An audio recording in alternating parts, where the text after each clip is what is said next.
Hey YouTube, Electric Adventures here with my channel update for November 2014. Been an interesting month of November. Well, for a start, this PC died on me, so the motherboard went, of all things, so I didn't lose any data.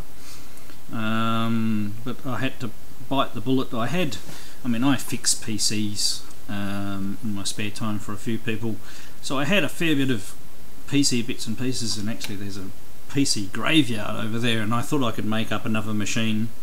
So the first thing I bought was a new graphics card, which is nothing special, so just a GeForce GTX 750, so not top of the range, but not very expensive, and does the job, and it's got HDMI out and DVI out, so I can run a couple of screens nicely. Yeah, the machine I chose to put together, I could not get stable. I wasted all this time building it and putting software on it, and it would run for a while and then it would crash. And I switched the RAM and I switched the power supply, and it did the same thing. So then I went out and got a new motherboard. Now that other one was an ASRock, which are actually made by Asus, but it's their lesser quality brand. So this time I got an Asus motherboard, and this is supposed to be a pretty good one.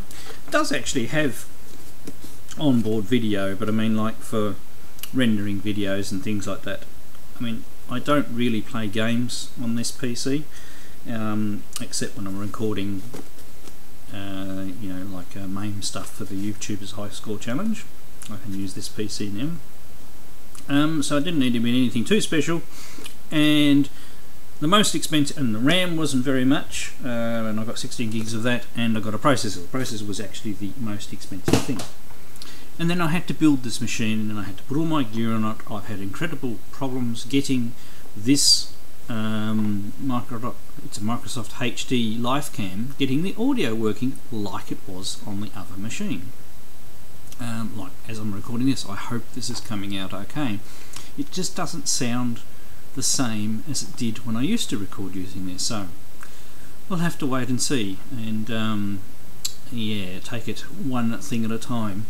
Now, I didn't actually get any games that I haven't shown in other pickups this month, so no modern games at all. I've been very good. Now, but I did get, and this was on special at JB Hi-Fi, because I need to figure out a way of getting music into my homebrew games, and I really can't play music using a computer keyboard with pressing different notes. I just can't get it. I need to have a proper keyboard to do that. So I bought a cheap, and it is only a cheap one, USB, and it's got flashy lights on it because it's actually plugged into this PC. Proper keyboard with various buttons and things that you can assign to different functionality and software. Now, other than plugging into the PC like you see now, I haven't actually got any further. It comes with some software licenses, no software on the CDs, or there is one lot of software, but it's nothing to do with controlling. It's very confusing. I've gone onto the website and registered, never receive an email from that website saying that I've registered or otherwise. Lodged a support inquiry, still didn't receive that email, so I think they're broken, but you can't even begin to download the software. So I have a device, the device driver's loaded, but now I just need to find some software that'll work with it. Now you're supposed to be able to program the keys, so if I find the one that I can just program the keys, and I can probably just use it with one of the trackers that I have. So I can't even demo it to you now, so because I haven't got that far. It also has a rattle, which is a bit of a worry. So yeah, but it seems to be working other than that, other than the rattle.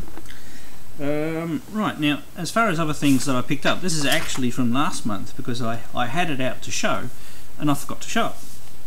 Other people have shown that they've got this, so I got the Commodore 64 Visual Compendium, because I actually supported the was it a Kickstarter or was it one of the other types? But anyway, that and I got the game Micro Hexagon, which is a cartridge for the Commodore 64. I'll maybe at some stage do a gameplay of that, but it's really good quality stuff, a page per per game, and going starting from the early days of the Commodore 64 and working their way through. It's just a nice little, book to add to the material, that goes with some of my retro computers.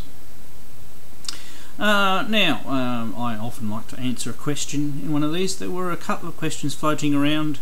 I was rather busy, so I'm sure there was another one that I was going to answer, but I do remember this one. So, Evohaler, and if you don't know about Evohaler, go and check out his channel. I'll put a link down below. Asked, what movie would you like to live in? So, science fiction, normal, whatever. I had to have a think about this. I mean, there's several that I like, quite a few sci-fi movies and everything like that, but the trouble is with most of those environments, they're not, other than being immersed in the technology in those movies, a lot of them, the environments aren't very nice to actually live in that that environment, and not that this one's that much better. I just think it would be cool. So it is the movie is Serenity, and basically there are crew on the ship Serenity that go around smuggling and getting past the Federation and everything like that. So very similar themes to other movies, and I just like the gritty technology, and where there's they've got spaceships and things like that, but everything else is down to earth. So it's very believable. It was a close thing between that and potentially Blade Runner for me out of my two. But in a way, the Blade Runner world is much more grim and a bit too dirty and grotty, if you know what I mean. So I'm not sure it would be the best place to actually live in. But living in an environment with Serenity, where the humans have gone to the stars, they have limited space travel, and it's just at that cusp of being able to go to different planets and everything like that, and workable technology. Hopefully not without the conflict. So anyway, well, don't forget to go check out Evohaler. You might want to do a response. It has been a while since that question's been asked, so it's died down a little bit now, so we'll see how we go with that. Now, I'll mention the Tubers High Score Challenge Tournament. First round's just about to close. I'm in a group of 3 because they want, I think it's 8 to go through to be in the second round. And the game in my group of 3 was Cadillacs and Dinosaurs, which is a beat 'em up. I really have not played this game very much at all. I'm not 100% sure whether I submitted a score in this in the round. It was during the time when I joined the table, but it's beat 'em up, and I'm really not very good at them, so don't expect that I'm going to get through the first round. I'm up against a couple of really good players too, so.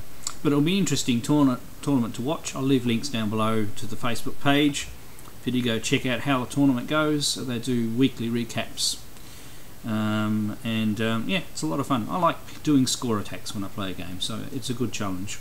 Just that obviously I play more shoot 'em ups than I do other sort of games, and I really should get into beat 'em ups more. They're actually fun. I'm just no good at them. So anyway, don't expect me to progress past the first round, but it's been fun. Now, next topic, Homebrew. I have finally made some progress on this. I have, and also this is spurned on by my Let's Make a Really Video Game series, of which I released the teaser trailer just before my computer broke down. And that's been well received. A lot of people have commented that they're looking forward to the series, so the first episode of that will be out soon. But underneath that, I've done a bit more work on the frameworks for different machines. So I've got a working framework for the original Spectravideo now. I've got a little bit more to do exactly the same framework for MSX. The Let's Make a Retro Game series will be based on the ColecoVision framework, just for consistency, but I'll cover porting to the other systems that I'm talking about. But whilst we're on the original Spectravideo, with some help of some basically contacts through my Facebook page, they're inquiring about the PCB I had made previously for the original Spectravideo, which is this one here, but that one doesn't work, unfortunately. But they worked out what I'd done wrong. I sent them all the original diagrams, and they did me up a new PCB diagram. So I've got some more PCBs made. Now they only arrived just the other day, so in a way me doing this late has allowed me to show these. So I've yet to solder any components on, so I'll make up a test one like I've done with this one with a socket and everything like that, and hopefully I'll show that a bit closer so you can have a look. Well, at least the focusing problem hasn't changed, has it? No.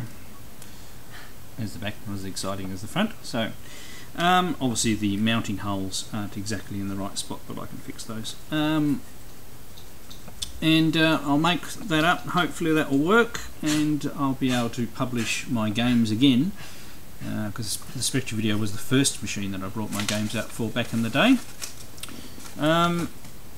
And we'll have cartridges, so it's great. I like mucking around that sort of stuff. I do need to learn more about the electronics, but it's more the programming side of the thing where I'm a little bit more expert. Also, those guys would like me to make a menu so they can put some stuff on cartridges. So I'm working on that as well, and having a bit of fun, you know, doing a couple of different graphic techniques and things like that. So that's progressing quite nicely. And as far as my homebrew titles, I mean, I'm coming up finally to get some holidays from work, and I'm pretty much, I mean, I'll have some content coming up on my channel, but it will slow down as far as the pickup side of things, and it'll be more, you know, A to Z of my MSX collection will resume shortly. I've recorded episodes, I just haven't had a chance to edit them because of the editing computer being dead. And then you have the Let's Make a Retro Game section, and I'm also going to try and get out another homebrew news before Christmas as well to round out the year. So, you know, lots of things coming up, and onwards and upwards. Enjoying watching lots of great YouTube content out there, lots of great channels, and everybody's getting into the Christmas spirit at the moment, which is always nice to see at this time of the year. So alright, hopefully this hasn't been too long. Thanks for all my subscribers and everybody who likes to watch, and I'll catch you next time.